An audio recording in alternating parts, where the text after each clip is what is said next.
Last video বানিয়েছিলাম 13 August এবং সেদিনকে বলছিলাম যে গোল্ড আর সিলভারে যে একদম রেজিস্ট্যান্স লেভেলের কাছাকাছি চলছে, এখান থেকে একটা যারা রয়েছেন নিচে বাই করেছেন তারা প্রফিট বুকিং করতে পারেন।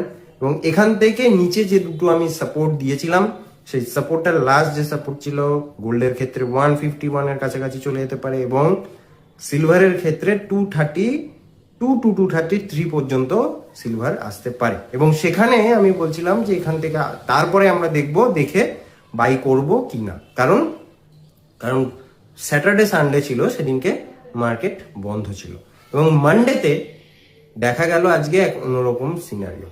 ব্যাপারটা হচ্ছে গোল্ড আর সিলভার ওই রেজিস্ট্যান্স লেভেলের থেকে পৌঁছেছিল ঠিকই, কিন্তু সেখান থেকে একদম স্ট্রংলি বাউন্স ব্যাক করেছে। আদেও যারা অ্যাগ্রেসিভ বায়ার তারাই হয়তো এন্ট্রি নিতে পেরেছেন, বাকি ম্যাক্সিমাম যারা রয়েছেন তারাই হয়তো এন্ট্রি নিতে পারেননি, কারণ এটা পসিবল নয়। এইরকম ভোলাটিল টাইম মার্কেটে কারোর পক্ষেই নেওয়াটা হয়তো পসিবল হতে পারে না।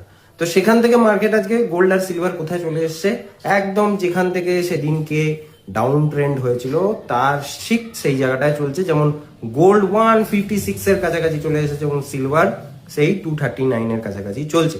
তো এখন কি করা উচিত বলতে যেভাবে মার্কেট নিজের থেকে রিকভারি করেছে সেটাতে ক্লিয়ারলি বোঝা যাচ্ছে যে গোল্ড আর সিলভার কিন্তু একটা স্ট্রং ওয়েতে চলছে। এবং যেভাবে 156 এর কাছাকাছি এসছে, হতেই পারে এটা 156 গোল্ড ভেঙে ওপর দিকে যাবে এবং সিলভারও 239 এর আশেপাশে চলছে, তো সেখান থেকেও ব্রেক করে ওপর দিকে যাওয়ার সম্ভাবনা প্রবল। এখন যদি এটা ব্রেক করে ওপর দিকে যায় তাহলে আমরা দুটো রেজিস্ট্যান্স গোল্ডের ক্ষেত্রে 155 রেজিস্ট্যান্স হিসেবে ধরবো, সাপোর্ট হিসেবে ধরবো, এবং সিলভারের ক্ষেত্রে 238 আমরা সাপোর্ট হিসেবে ধরবো। এখান থেকে যদি বাউন্স ব্যাক করে তাহলে গোল্ড 158 159 পর্যন্ত চলে যাবে, ইভেন 160তেও টাচ করতে পারে।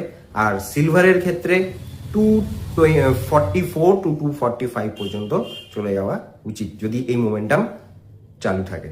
আর যদি এখান থেকে নিচে আসে তাহলে আবার আগের যে সাপোর্ট সেটাই আমরা মেনটেন করব, যে 153 গোল্ডের ক্ষেত্রে আর সিলভারের ক্ষেত্রে 233।